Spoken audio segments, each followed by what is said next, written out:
We're going to look at some properties of systems now for our linear equations. So what we're going to do is we're going to solve the first system graphically so that we can kind of discover a connection between these two lines. So to do that, I'm going to use the y equals mx plus b method. Remember that m is slope, b is y-intercept. So I'm going to rearrange this equation. I'm going to move the 4x to the other side. So we're going to get 2y is equal to 4x plus 8. I'm going to divide off the 2. So y is going to equal 2x plus 4.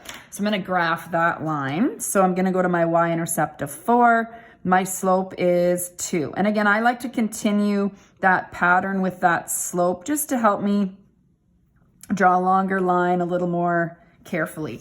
Okay, so you're going to want a ruler again, and you're going to want to connect those points. Make sure you also put arrowheads at the end because that line continues.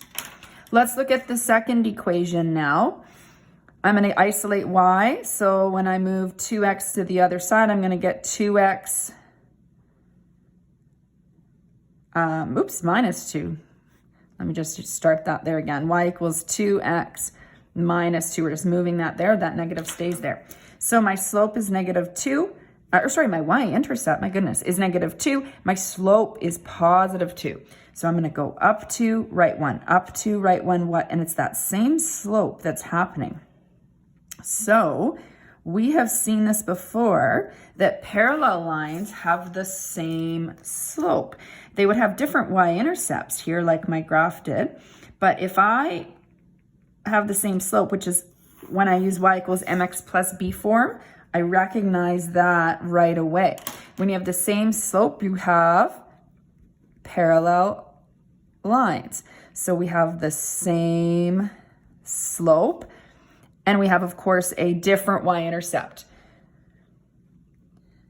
Now, had I had the same slope and the same y-intercept, well, then, of course, these would be the exact same equation. So if that happens, these are going to be parallel. They're never going to intersect. So they will never intersect. So if they never intersect, that means they're never going to cross. They're never going to have a point where you can write a solution. So therefore, you have no solution as your answer. So when you have parallel lines, when you solve your system, you have no solution. So moving forward, had I just rearranged and put these equations in y equals mx plus b, as soon as I see they're still different equations, but they have the same slope, I know that they're parallel lines, and therefore my answer to the solving would be no solution.